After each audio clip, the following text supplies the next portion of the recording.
السلام علیکم ورحمۃ اللہ وبرکاتہ۔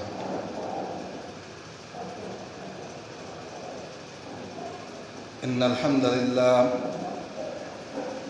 نحمده ونستعینه ونستغفره ونعوذ باللہ من شرور انفسنا ومن سیئات اعمالنا من يهده الله فلا مضل له ومن يضلل فلا هادي له أشهد أن لا إله إلا الله وحده لا شريك له وأشهد أن محمدا عبده ورسوله اللهم صل على محمد وعلى آل محمد كما صليت على إبراهيم وعلى آل إبراهيم إنك حميد مجيد اللهم بارك على محمد وعلى آل محمد كما باركت على إبراهيم وعلى آل إبراهيم إنك حميد مجيد أعوذ بالله السميع العليم من الشيطان الرجيم من همزه ونفخه ونفثه يا أيها الذين آمنوا اتقوا الله حق تقاته ولا تموتن إلا وأنتم مسلمون يا أيها الناس اتقوا ربكم الذي خلقكم من نفس واحدة وخلق منها زوجها وبث منهما رجالا كثيرا ونساء واتقوا الله الذي تساءلون به والأرحام إن الله كان عليكم رقيبا يا أيها الذين آمنوا اتقوا الله وقولوا قولا سديدا يصلح لكم أعمالكم ويغفر لكم ذنوبكم ومن يطع الله ورسوله فقد فاز فوزا عظيما أما بعد فإن أصدق الحديث كتاب الله وخير الهدي هدي محمد صلى الله عليه وسلم وشر الأمور محدثاتها وكل محدثة بدعة وكل بدعة ضلالة وكل ضلالة في النار أعوذ بالله من الشيطان الرجيم بسم الله الرحمن الرحيم ألف لام ميم ذلك الكتاب لا ريب فيه هدى للمتقين وقال الله سبحانه وتعالى في مقام آخر وما خلقت الجن والإنس إلا ليعبدون۔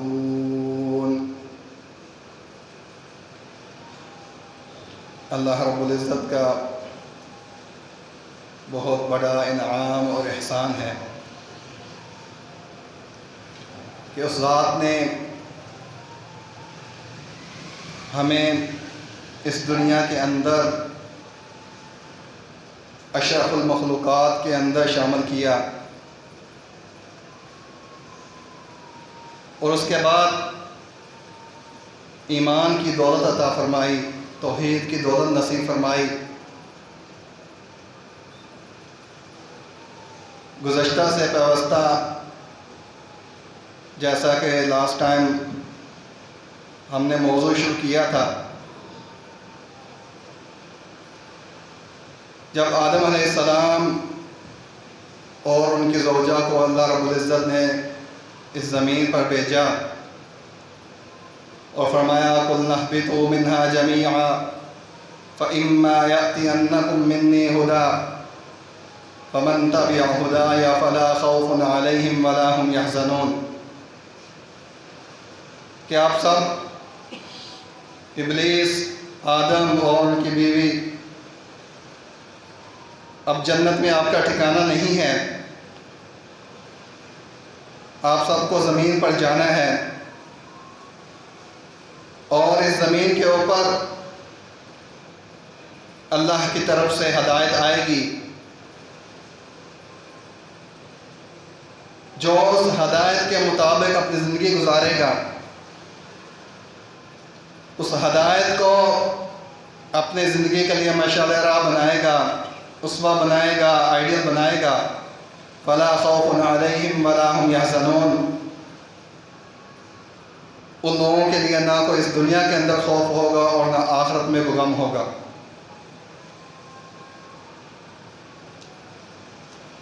اسی مہم کو لے کر کہ اللہ کا نازل کردہ وہ ہدایت کا پیغام جو اس قرآن کی صورت میں اللہ رب العزت نے نازل کیا ہے، اس کو سیکھنے کے لیے اپنی زندگیوں کو اس ہدایت کے مطابق گزارنے کے لیے ہر انسان، ہر ڈاکٹر، ہر انجینئر، بزنس مین، ہر وکیل، ذمہ دار، دکاندار، غرضے کے کسی بھی شعبے سے تعلق رکھنے والا ہر انسان جہاں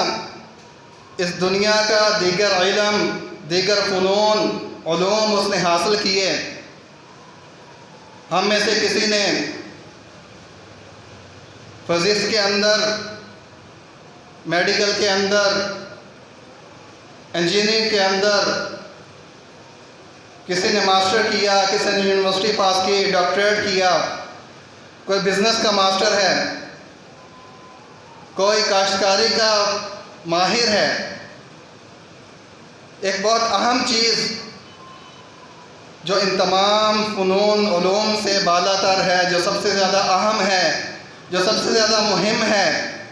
جو اس دنیا میں آنے کا واحد مقصد ہے، وَمَا خَلَقْتُ الْجِنَّ وَالْإِنسَ إِلَّا لِيَعْبُدُونَ، کہ جنوں اور انسانوں کو اس دنیا کے اندر اللہ کی عبادت کے لیے بھیجا گیا ہے۔ اور عبادت کیسے کرنی ہے وہ یہ قرآن اللہ کا کلام ہمیں سکھاتا ہے، تو اس کا علم حاصل کرنا ہے۔ تو قرآن کا یہ علم، قرآن ہمیں کیا سکھاتا ہے؟ بہت بنیادی لیول پہ، ابتدائی مرحلے پہ ہر انسان تک قرآن کا پیغام پہنچانے کے لیے ہم نے قرآن کے ترجمے کا آغاز کیا تھا۔ جمعہ کے خطبات کے اندر اور ہفتہ وار کلاس کے اندر بچوں کے لیے، بڑوں کے لیے قرآن پاک کا شروع سے لے کر آخر تک اس کا مفہوم، اس کی تفہیم، اسی سلسلے کا آج دوسرا حصہ ہے۔ اللہ رب العزت سورۃ البقرہ کے اندر فرماتے ہیں ذَلِكَ الْكِتَابُ لَا رَيْبَ فِيهِ هُدًى لِّلْمُتَّقِينَ۔ پہلا گروہ جس کا ہم نے لاسٹ ٹائم ذکر کیا تھا کہ یہ قرآن اللہ کا کلام، اس کو سمجھنے کے لیے جو بنیادی شرط ہے، جس کو یہ گائیڈ فراہم کرے گا، جو اس سے فائدہ حاصل کر سکتا ہے، جو لوگ دنیا کے اندر اپنی زندگی کے اندر اس کو آئیڈیل بنا سکتے ہیں، ان کا متقین ہونا ضروری ہے۔ ان کی 6 صفات اللہ نے بیان کی تھی۔ الذین یؤمنون بالغیب، سب سے پہلے وہ غیب پر ایمان لے کر آتے ہیں۔ ویقیمون الصلاۃ، نماز کو قائم کرنے والے۔ ومما رزقناہم ینفقون، اور جو اللہ نے رزق دیا اس میں سے اللہ کے راستے میں خرچ کرنے والے۔ والذین یؤمنون بما انزل الیک وما انزل من قبلک وبالآخرۃ هم یوقنون، اس کتاب پر، اس ہدایت پر جو اللہ نے نازل کی اس قرآن میں، اور جو اس سے پہلے محمد الرسول اللہ صلی اللہ علیہ وسلم پر اور آپ سے پہلے نبیوں پر، اس پر وہ ایمان رکھنے والے ہیں۔ وبالآخرۃ هم یوقنون، اور قیامت کے بارے میں ان کو پختہ یقین ہے کہ ایک دن آئے گا، اس دن اللہ تعالیٰ حشر قائم ہوگا، جزا سزا کا فیصلہ کریں گے اور کسی کے ساتھ ظلم نہیں ہوگا۔ اولئک علی ھدی من ربہم واولئک ھم المفلحون، تو وہ لوگ جن کو اللہ نے متقین کہا ہے، جن کی یہ 5 یا 6 صفات بیان کی ہیں، وہی اصل کامیاب ہیں، وہی ہدایت پا رہے ہیں، وہی وہ لوگ ہیں جو اس قرآن سے فائدہ حاصل کر سکتے ہیں۔ اس کے بعد دوسرا گروہ جس کا ہم نے ذکر کیا تھا، وہ لوگ ہیں جنہوں نے مطلقاً اس کا انکار کر دیا۔ ان الذین کفروا سواء علیہم اانذرتہم ام لم تنذرہم لا یؤمنون۔ نہ زبان سے اقرار کرتے ہیں نہ دل سے مانتے ہیں، ان کے دلوں میں ایمان نہیں ہے، زبان سے اقرار نہیں کرتے، کھلم کھلا انکاری ہیں اللہ کے اس کلام کے، وہ کافر ہیں۔ اللہ تعالیٰ فرماتے ہیں ان کو آپ ڈرائیں یا نہ ڈرائیں، وہ کبھی ایمان لے کر نہیں آئیں گے۔ ان کے کفر کی وجہ سے، اس انکار کی وجہ سے، اللہ کے کلام سے منہ پھیرنے کی وجہ سے، ختم اللہ علی قلوبہم، اللہ نے ان کے دلوں پر مہریں لگا دی ہیں، وعلی سمعہم، اور ان کے کانوں پر، وعلی ابصارہم غشاوہ، ان کی آنکھوں پر پردہ ڈال دیا گیا ہے، وَلَهُمْ عَذَابٌ عَظِيمٌ، اور ان کے لیے بہت بڑا عذاب ہے۔ یہ دو معروف گروہ ہیں جن کے بارے میں اللہ تعالیٰ نے فرمایا ہے فَمِنْكُمْ كَافِرٌ وَمِنْكُمْ مُؤْمِنٌ، کہ کچھ لوگ وہ ہیں جو اس پر ایمان لے کر آنے والے مومن ہیں، دوسری طرف وہ گروہ ہے جو کافر ہے۔ اس کے بعد ایک تیسرا گروہ جس کا ذکر ہم نے شروع کیا تھا، وہ لوگ ہیں جن کے دل ایمان سے خالی ہیں، ان کے دلوں میں ایمان نہیں گیا، لیکن زبان سے مومنوں کو دھوکہ دینے کے لیے اپنے آپ کو مومن ثابت کرتے ہیں، ظاہر کرتے ہیں۔ وَمِنَ النَّاسِ مَن يَقُولُ آمَنَّا بِاللَّهِ، لوگوں میں سے کچھ لوگ، ایک تیسرا گروہ ایسے لوگوں کا ہے جو کہتے ہیں آمنا باللہ، کہ ہم اللہ پر ایمان لے کر آئے ہیں، وبالیوم الآخر،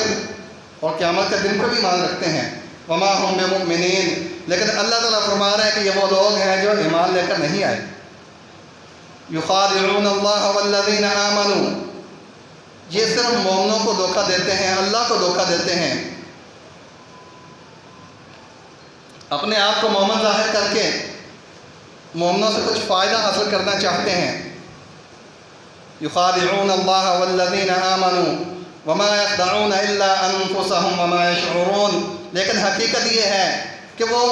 نہ تو اللہ کو دھوکہ دے سکتے ہیں، نہ اللہ کے بندوں کو کوئی نقصان پہنچا سکتے ہیں۔ اللہ تعالیٰ